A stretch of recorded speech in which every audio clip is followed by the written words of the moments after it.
샬롬 할렐루야. 요한계시록 16장 8절에서 15절입니다.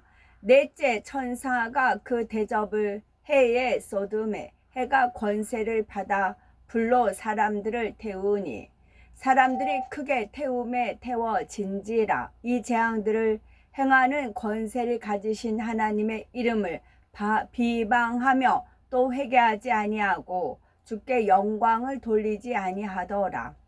또 다섯째 천사가 그 대접을 짐승의 왕좌에 쏟으니 그 나라가 곧 어두워지며 사람들이 아파서 자기 혀를 깨물고 아픈 것과 종기로 말미암아 하늘의 하나님을 비방하고 그들의 행위를 회개하지 아니하더라. 또 여섯째 천사가 그 대접을 큰 강 유브라데에 쏟음에 강물이 말라서 동방에서 오는 왕들의 길이 예비되었더라. 또 내가 봄에 개구리 같은 새 더러운 영이 용의 입과 짐승의 입과 거짓 선지자의 입에서 나오니 그들은 귀신의 영이라. 이적을 행하여 온 천하 왕들에게 가서 하나님 곧 전능하신 이의 큰 날에 있을 전쟁을 위하여 그들을 모으더라. 보라, 내가 도둑같이 오르니 누구든지 깨어 자기 옷을 지켜 벌거 벗고 다니지 아니하며 자기의 부끄러움을 보이지 아니하는 자는 복이 있도다. 새 영이 히브리어로 아마겟돈이라 하는 곳으로 왕들을 모으더라. 일곱째 천사가 그 대접을 공중에 쏟음에 큰 음성이 성전에서 보호자로부터 나서 이르되 되었다 하시니 15절에 보라, 내가 도둑같이 오리니 누구든지 깨어 자기 옷을 지켜 벌거벗고 다니지 아니하며 자기의 부끄러움을 보이지 아니하는 자는 복이 있도다. 누구든지 깨어, 이 깨어라는 딱 읽는 순간에 어떤 것을 떠올려 주셨냐면 병아리가 삐약삐약 병아리가 있잖아요. 병아리가 그 알 속에서 깨어야 돼요. 깨고 나와야 삐약삐약해야 엄마 닭이 구구구구 하든가 아가들을 부를 때는 그 엄마 목소리를 듣고 쫓아갈 수가 있어요. 근데 계란 속에 알 속에 있으면 깨어나지 않으면 아무리 엄마가 부른 소리 있어도 나갈 수가 없어요. 갈 수가 없어요. 우린 다 알 속에 있다고 할 수가 있어요. 우리 영이 육에 갇혀 있어요. 근데 영이 깨어 있어야 됩니다. 영이 깨어 있어야 주님의 음성을 들을 수가 있는 겁니다. 계란에서 부화가 된, 부화라고 하잖아요. 부화에서 니을 해야 부활이 되는 거잖아요. 우리는 깨어나야 됩니다. 깨어나서 삐약삐약 소리를 내야 되는 것이죠. 어떤 유튜브에서는 닭들이 중닭이 돼야 되는데 아직도 중닭이 안 됐다, 뭐 그런 표현도 그런 식으로 하나님께서 알려주셨다 하더라고요. 그래서 깨어 하는 데 가서 병아리가 그 알속에서 깨어야 된다, 그렇게 이제 은유적으로 알려주셨습니다. 요한계시록 강의 57번째 7년 환란을 마무리 짓는 마지막 7 재앙입니다. 계시록 16장부터는 7년 환란을 마무리 짓는 마지막 7 재앙에 대해서 기록하고 있습니다. 이때는 전쟁과 자연 파괴로 인한 환경 오염이 한계점에 이른 상황이지요. 이런 것이 한꺼번에 지구에 일시적으로 일어난다고지 않았어요. 부분적으로 여기서 일어나고 잠잠하다 저기서 일어나고 잠잠하다 저기서 일어나고, 마치 그 두더지 이렇게 방망이 두들기는 거죠. 두더지 여기 딱 튀면 때리면 들어갔다가 져서 뿔쑥 나고 때리면, 저는 그거 안 해봤어요. 안 해봤는데 지나가는 사람들 이렇게 하나 보니까 그렇더라. 마치 그와 같다고요. 그러다 보면 다 한 대씩 맞아요. 7영이 하기 때문에 네 생물이 독수리, 그 다음에 송아지, 사자, 인자생물, 네 생물이 집행하고 있기 때문에 그래요. 어떤 프로그램에 의해서 지팡을 하고 있습니다. 여기 터지고 여기 터지고 여기 터지고. 이미 명이 내려졌어요. 내 생물은 그 하나님 명에만 순종하게 되어 있어요. 이미 명이 내려졌고 그 명에 그 대신에 언제까지예요. 언제? 기한이 있어요. 정한 기한, 그 기한 안에 자율권을 준 겁니다. 이제 그 내 생물이 돌아가면서 재앙을 임하는 자율권을 줬어요. 사자, 독수리, 그 다음에 송아지 각자가 맡은 그 재앙이 틀려요.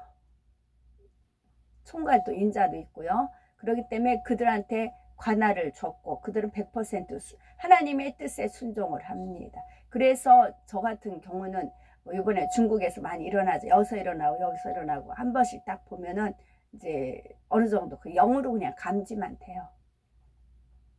그 이제 보고가 되는 것이고요. 이 정도 지금 일이 이루어졌다. 근데 현재 시점이 어느 정도 왔는가? 우리가 개울을 건너가려고 하면 개울이 걸러가면 징검다리가 돌 징검다리가 있단 말이에요. 그럼 내가 한 칸을 건넜어요. 한 칸을 건넜어. 그러면 내가 몇 칸을 건너야 개울을 건너겠다. 그 감이 있잖아요. 아, 지금 여기까지 왔구나. 아, 몇 칸을 건너가면 넘어가겠구나. 그와 같은 거입니다. 그리고 우리가 깨어 있으면 리허설이란 말이 딱 맞는 것 같아요. 그 목사님께서 그 표현을 쓰셨는데 리허설이란 말이 딱 맞는 것 같아요. 바다까지 검붉은 핏빛으로 변하며 죽어갑니다. 바다가 죽으니 바다 가운데 생물들도 죽고 이는 자연계의 연쇄적인 파괴로 이어지지요. 또한 물의 근원마저도 오염되고 맙니다. 물은 인간의 생존에 있어서 절대적입니다. 그런데 물의 근원마저도 오염되었으니 인류의 생존을 위협하는 대재앙이 일어나지요. 오염된 물로 인해서 피부병과 전염병 등이 창궐하고 사람들은 마실 물이 없어져 죽어갑니다. 갈수록 식량도 절대적으로 부족해지지요. 7년 환란 동안 권세 잡고 있던 연합정부가 어떻게든 이 문제를 해결해 보려고 하지만 사람의 힘과 능력으로는 어찌할 수가 없는 상황입니다. 이 모든 것이 결국 공의에 따른 결과이지요. 인간이 그동안 행한 악들에 대한 보응입니다. 하나님을 대적하며 욕되게 하고 하나님 앞에 무수한 죄들을 쌓아온 열매이지요. 하나님께서는 그동안 참고 또 참으시며 사랑과 긍휼 가운데 기회를 주셨지요. 그러나 정하신 기한이 차게 되면 마침내 공의의 심판이 임하게 되는 것입니다. 하나님의 심판은 참되시며 의로우십니다. 결코 편벽됨이 없으시고 사사로운 감정으로 공의를 굽게 하는 일이 없으십니다.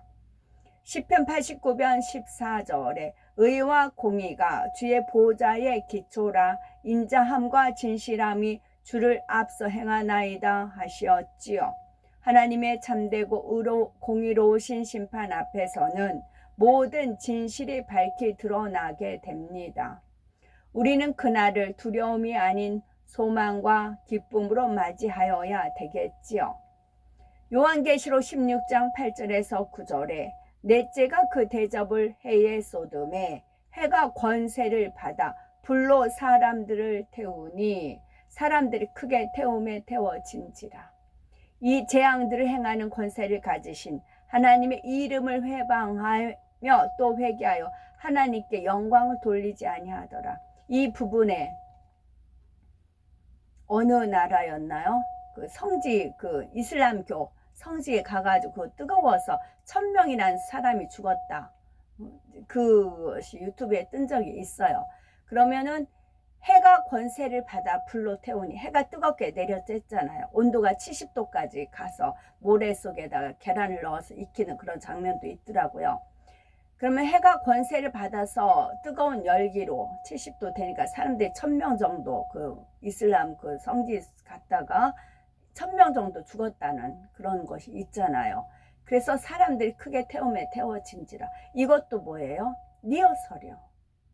아직 7년 환란 안 됐습니다. 아직 7년 환란 안 됐는데 리허설로 이렇게 되어 그러면 가능하다고요.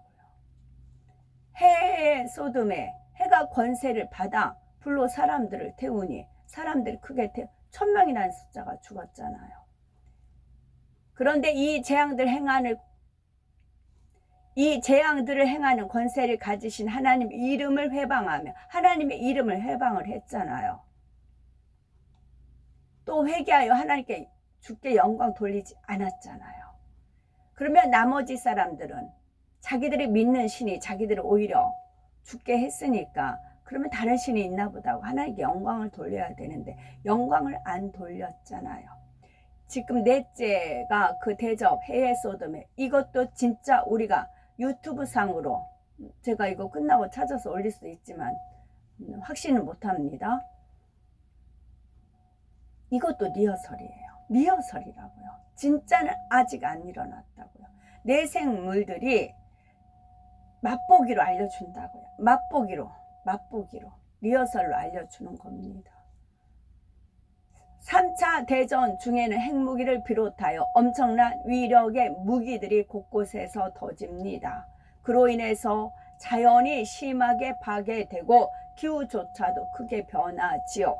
예를 들면 지구도 지금 온난화 현상에 대한 우려의 목소리가 큽니다. 하물며 7년 환란이 막바지에 이를 때가 되면 그 정도가 더욱 심해지지요.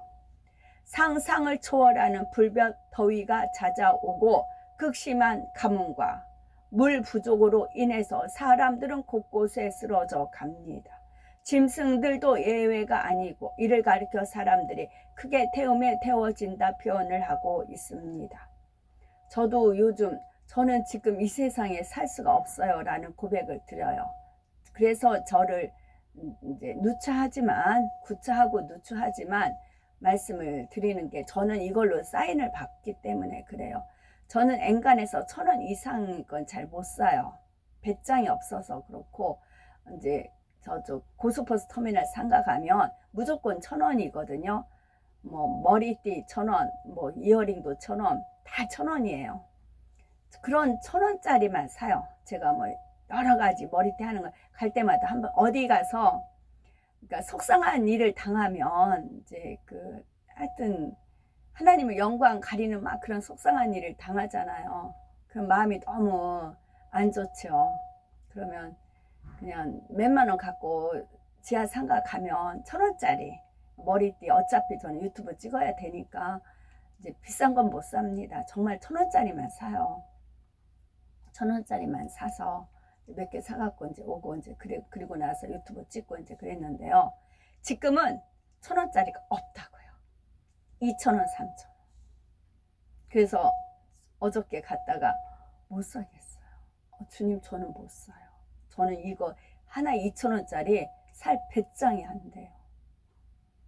그러고 못 샀어요. 그거 다 올랐어요. 2000원. 그것뿐만 아니라 뭐든지 물가가 지금 오르기 때문에 제 수준에서는 살 수가 없어요. 그래서 그렇다고 뭐 아버지 하나님께서 축복 주셔서 물질 왕창 쏟아지면 되겠죠. 왜 못하시게? 전에도 그런 적이 있었거든요. 제 손아귀에 현금 2천만 원이 들어온 적도 있고 수표로 해서 4천만 원 들어온 적도 있고 그래요. 그래서 꿈에 돈 기계에서 돈이 나와 타다다다다 계속 며칠을 제가 이제 그걸 받아들이지 않으니까 그런 꿈을 꾸게 했다고요. 그래서 손아귀 현금 2천만 원이 주어진 때도 있었다고요. 그러나 피부로 느끼라고요. 현재 돌아가는 걸 피부로 느끼라고 해서 이런 일이 있는 것입니다. 그래서 어제도 한번 휙 돌아보면서 너무 올라가지고 감당을 못 하겠더라고요.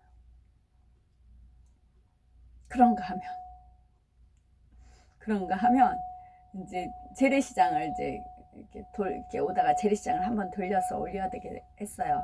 재래시장 딱 들어서자마자 이제 포도 3kg짜리 송산포도인가 이제 그거 2박스 만원 그런 겁니다. 2박스 만원 딱 들어서자 갑자기 그 아저씨가 포도 2박스 만원 그러시는 겁니다. 3kg짜리 그랬더니 좀 이제 뭐 그래도 괜찮더라고요. 그래서 이제 안 좋은 거는 갈아 먹으면 되니까 또 그런 타임은 있어요. 숨통을 트이는 거지요.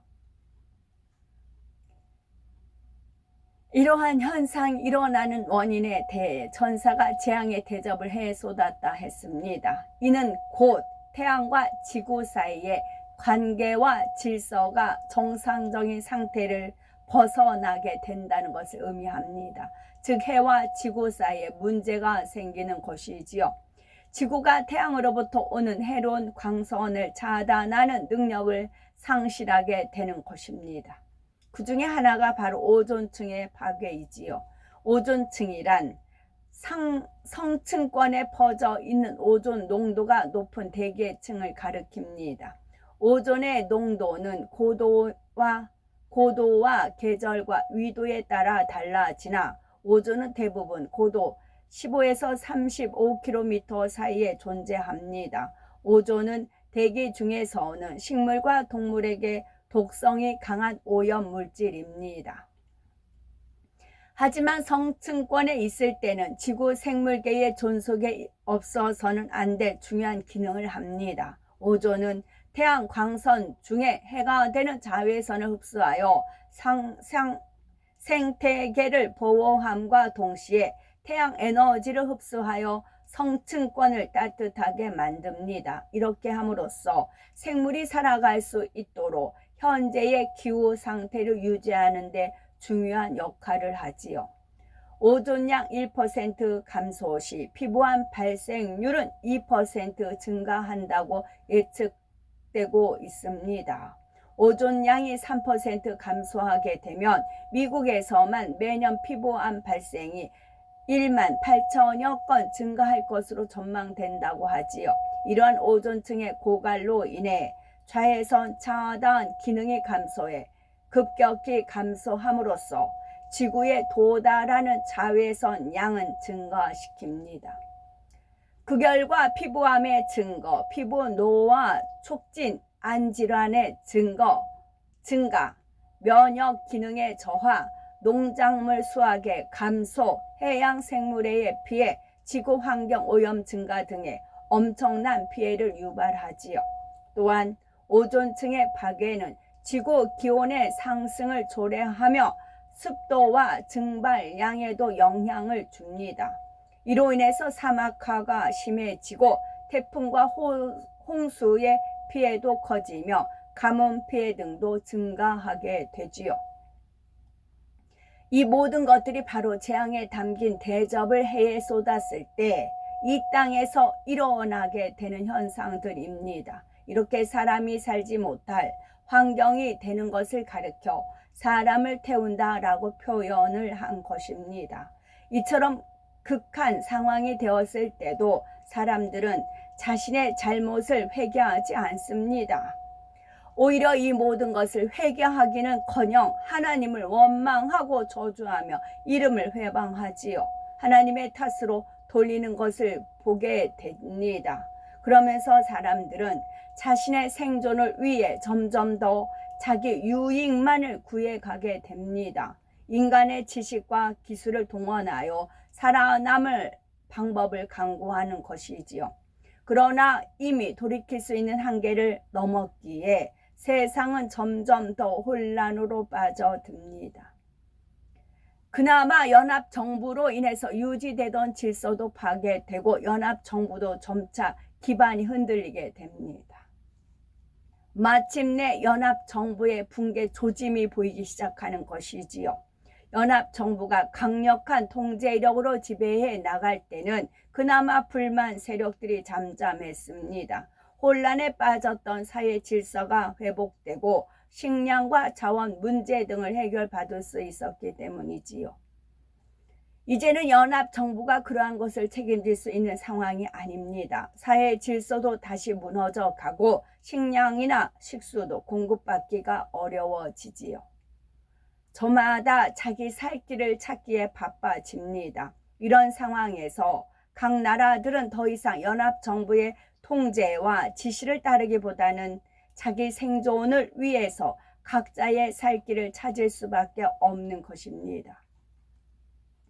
요한계시록 10장 10에서 11절에 그 다섯째가 그 대접을 짐승의 보호자에 쏟으니 그 나라가 곧 어두워지며 사람들이 아파서 자기 혀를 깨물고 아픈 것과 종기로 인하여 하늘의 하나님을 회방하고 저희 행위를 회개치 아니하더라.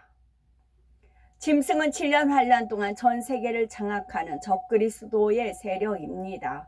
적그리스도의 대리인 역할을 하는 것이 바로 연합정부이고요. 이 연합정부는 거대한 컴퓨터를 동원하여 세계를 통제하고 장악해 간다 했습니다. 이러한 연합정부 또는 그들의 도구로 사용하는 컴퓨터를 가리켜 짐승이라 하지요. 이 짐승의 보호자의 대접을 쏟습니다. 짐승의 보호자란 가장 핵심적인 세력을 가리키지요.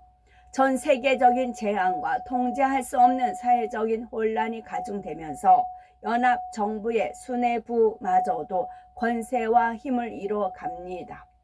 수많은 사회 기반 시설과 통신망 등이 파괴되어 더 이상 컴퓨터를 통한 통제 역시 불가능해지지요.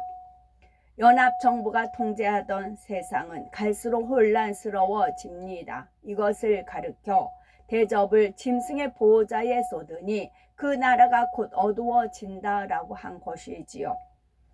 상황이 이렇게 되자 그동안 짐승의 정부를 추종하며 따랐던 사람들, 그들의 도구로서 하수인 노릇을 했던 사람들은 탄식하며 마음 아파하게 됩니다.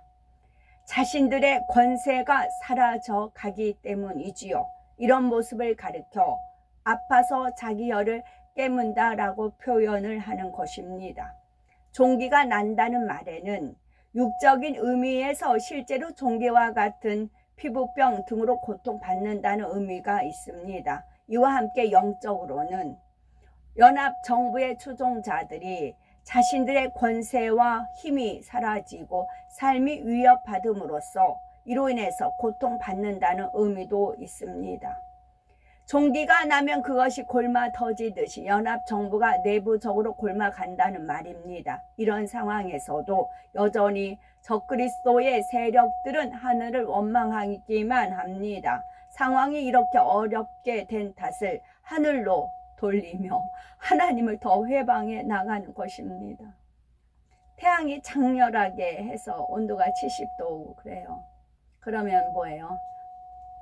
하늘이 미쳤는가, 해가 미쳤는가 보다 뭐 그렇게 표현을 한다거나 하나님을 원망한다거나 하죠. 자기들의 잘못, 자기들이 우상 숭배한 거 그건 회개하지 않고요. 이게 그렇게 되어 있다고 하나님 말씀에 기록이 되어 있어요. 그들이 회개하더라 하면 회개가 되죠. 근데 회개하지 않고 하나님 원망하더라 했기 때문에 그런 겁니다. 이것이 바로 악한 사람들의 모습입니다. 자신의 악으로 문제가 발생했을 때도 그것을 어떻게든 다른 사람이나 주변 탓으로 그 원인을 돌리려 하는 것이지요. 톱니바퀴가 세 개가 있어요.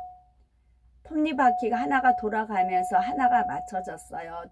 하나, 두 개가 돌아가면서 세 개가 맞춰졌어요. 그러면 하나, 둘, 셋이 톱니바퀴가 착착착. 이게 처음부터 맞춰지지 않지요.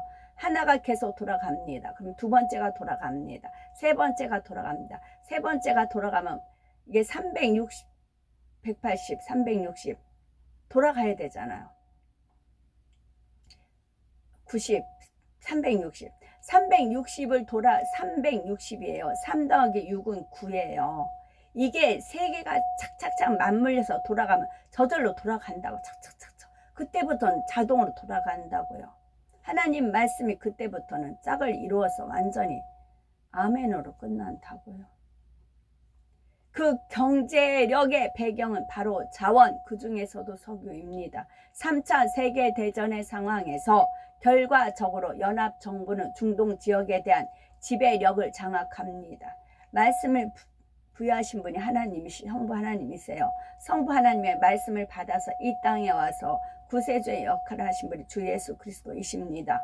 두 분이 돌아갑니다. 그 다음에 직접 이제 삼위가 여기 이 땅에서 직접 몸으로 부딪히고 하나님 명을 받습니다. 그리고 아까처럼 해 대접은 이런 거다라고, 그것도 저는 이거 지금 읽으면서 그 장면을 떠올려 주셔야 겁니다. 그러면 세계가 어떻게 맞물려 돌아갑니다. 아직은 전부 다 맞물려 돌아가지 않아요.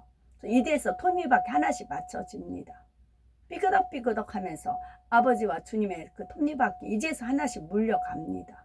그래서 전부 다 360도가 돌아야 가야 되겠죠. 그러려면 시간이 걸리겠지요.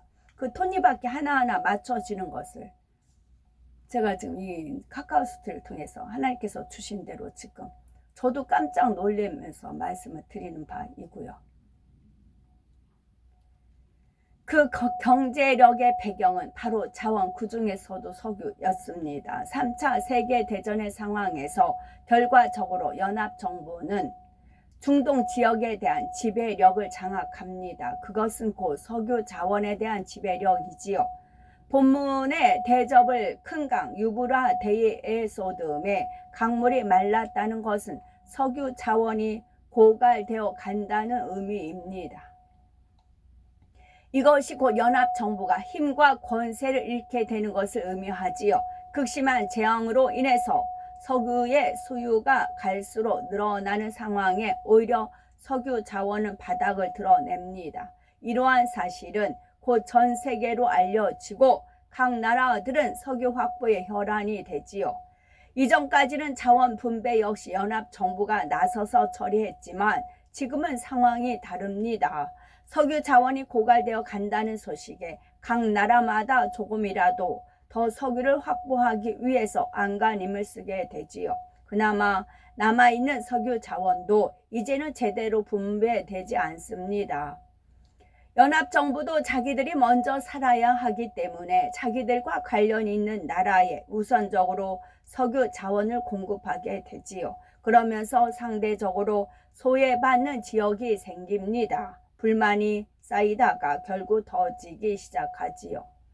여기다가 그동안 덮어두었던 문제들에 대한 불만도 곳곳에서 터져 나오게 됩니다. 연합정부가 불평등하게 행했던 일에 대해서 그동안은 참고 덮어갔는데 이제 그것들까지 함께 터져 나오는 것이지요. 이것이 결국 전쟁이라는 상황에까지 이르게 됩니다. 동방에서 오는 왕들의 길이 예비되었더라는 말씀이 바로 이 중동 지역을 중심으로 다시 한번 전쟁의 기운이 일어나고 있는 것을 의미합니다.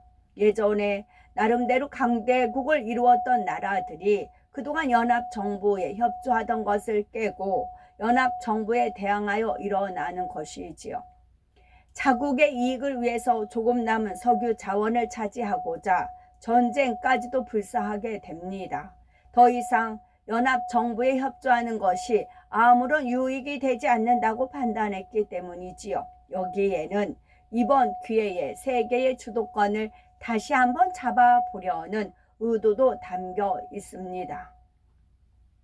요한계시록 13장, 16장 13, 14절에 또 내가 보매 개구리 같은 새 더러운 영이 용의 입과 짐승의 입과 거짓 선지자의 입에서 나오니 저희는 귀신의 영이라 이적을 행하여 온 천하 임금들에게 가서 하나님 곧 전능하신 이의 큰 날에 전쟁을 위하여 그들을 모으더라.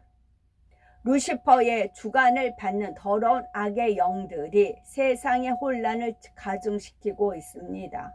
더러운 영이 각각 용의 입과 짐승의 입과 거짓 선지자의 입에서 나온다 하였지요.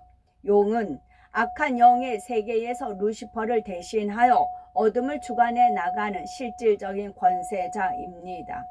용의 입에서 나오는 더러운 영은 이 땅의 악한 자들을 주관하여 미혹해 가지요. 이때는 특히 용의 입에서 나오는 더러운 영이 이스라엘의 머리 된 자를 통해 역사합니다. 용에도 삼위일차가 있다고 해서 어떻게 알려주셨냐면 전에 제가 한 두세 번 말씀드렸어요.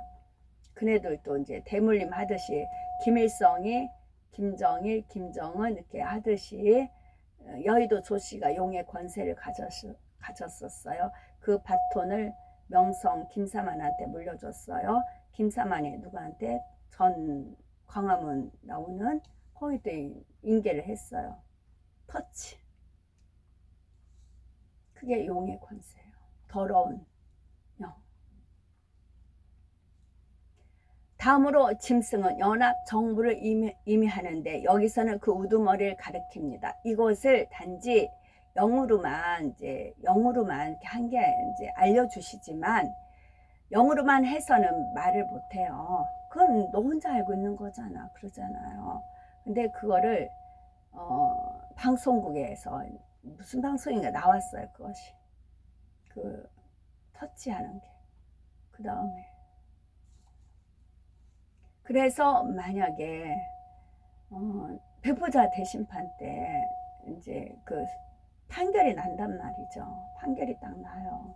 근데 음을 이제 뭐 상수한다고 하잖아요. 그럴 땐 제가 한 말도 있고, 그리고 화면상에 비친 것이 나간다고 동시에 자료가 이렇게 뭐 동영상 이런 자료 있으면 자료 제출하라는 그런 게 있잖아요. 재판 시에 마찬가지라고요. 제가 한 말이 있고 그 다음에 제가 했을 때 화면상에 있었다. 왜냐하면 하나님이 보게끔 했고 하나님이 알려주셨기 때문에 영으로 저한테 알려주셨는데 그거를 실질적으로 알려줬고 그런 자료가 다 있다고요. 다음으로 짐승은 연합 정부를 의미하는데 여기서는 그 우두머리를 가리킵니다. 제가 말했잖아요. 명성교회 그 교회 옥상에 잿밥 하얀 쌀밥 있고 거기 구멍 빵빵빵 뚫려 있잖아요. 그 잿밥이 놓여 있더라고. 교회 옥상 위에, 명성교회 교회 옥상 위에 한 구석탱이에 잿밥이 놓여 있더라고요. 짐승의 입에서 더러운 영이 나온다는 것은, 그리고 이제 그 교황이랑 악수해가지고 좋아가지고 헬렐레라고 해야 되나? 뭐 그런 거 이제 알잖아요. 그러면서 왜 그걸 묵인들 하냐고. 그러니까 이 모양이지. 그 우두머리, 그러니까 하나님을 핫바지로 알기 때문에 그래요. 하나님을 그냥 벙어리, 장님, 기머거리 그런 하나님으로 내가 필요할 때만 눈 떠, 내가 필요할 때만 귀 열어, 그런 식으로 하나님을 핫바지로 여기니까 그렇게 명확하게 분명히 나와 있는데도 불구하고 우두머리의 입에서 나오는 말로 사람들을 미혹하여 어둠으로 이끌어 간다는 의미입니다. 마지막으로 거짓 선지자는 7년 환란 때 연합 정부와 결탁하는 종교의 수장을 의미합니다. 겉으로는 하나님을 섬기는 척 가장하지만 실질적으로는 루시퍼의 주관을 받아 사람들을 미혹하는 세력이지요. 그의 입에서 더러운 영이 나와 사람들을 미혹해 가는 것입니다. 저희는 귀신의 영이라 말씀한 대로 그들은 어둠과 악에 속한 영들로서 혼란과 전쟁과 파괴를 일으킵니다. 이들은 온 천하 임금들에게 가서 전쟁을 위하여 그들을 모은다 했습니다. 하나님의 정하신 시점이 되면 또 한 번의 전쟁이 허락이 되지요. 이 전쟁은 표면적으로는 석유 자원을 둘러싼 전쟁입니다. 하지만 내면적으로는 그동안에 쌓였던 여러 가지 불만들이 표출되어 터지는 것이지요. 강력한 연합정부에 의해서 통제되던 상황이 어떻게 이처럼 갑자기 전쟁으로까지 퍼져나갈 수 있을까 의아할 수도 있습니다. 그런데 연합정부가 그처럼 강력한 힘을 발휘할 수 있었던 것은 나름대로 힘있는 나라들이 협력해 주었기 때문입니다. 물론 연합정부의 힘이 워낙 강력하기도 하지만 그들에게 협조하는 것이 자기들의 유익에도 맞지 않기 때문에 잠잠히 따라 주었던 것입니다. 더불어 제가 남의 집 일을 할 때 그 교회가 명성교회를 다녔어요. 그 이제 그 외할머니가 이제 명성교회 다니고 그 승 이름이 차씨예요. 차. 이번에 차 어떤 일이 있었죠? 차씨예요. 차씨고 명성교회 다녔고 또 그 이제 그 딸 집에서 일을 했지만 나를 또 이제 그 할머니 외할머니 집 친정집 가서도 일하게 한단 말이죠. 일을 하는데 핸드폰을 제가 한쪽에다 놓고 일을 했단 말이에요. 근데 일을 하다가 보니까 그 명석교회 다니는 그분이 제 핸드폰을 보고 있어요. 핸드폰을 훔쳐보는 거죠. 무엇이 있는가. 티집 잡을 것이라도 있는가. 근데 깨끗하죠. 그러더란 얘기죠. 그래서 저는 그냥 이제 지나갔는데 하나님께서 종합편을 이렇게 쭉 훑어주시, 차시에다가 명성에다가 제 핸드폰 본 거에다가 그 집에서 받았던 그 모든 것들이라든가, 그게 결코 우연이 아니라고요. 하나님 프로그램, 저는 그냥 갔지만, 그냥 가서 일을 했지만, 하나님은 앞으로 일어날 프로그램을 그렇게 다 짰더라는 얘기죠. 우연은 없다는 거죠. 정말 세밀한 하나님의 계획 아래, 시나리오 안에 저는 움직이더란 얘기죠. 그러자 일이 다 터진 거죠. 터지고 나서야 아버지께서 그 집안이 어디드냐, 차시고 그러지 않더냐. 그리고 이제 그 차시가 명성교회 출신이었다 하잖아요. 다 연결된다고. 그러니까 지금도 제가 이렇게 뿌리지만 나중에 어떤 것이 주어졌을 때는 이게 또 하나의 시나리오에 의한 하나의 작품이었다는 거지요. 이런 나라들이 연합정부에 반대하며 다시금 자기들끼리 연합하여 맞서게 됩니다. 연합정부가 약속했던 경제적인 혜택이 더 이상 보장될 수 없다는 것을 알았기에 스스로가 방법을 강구하는 것입니다.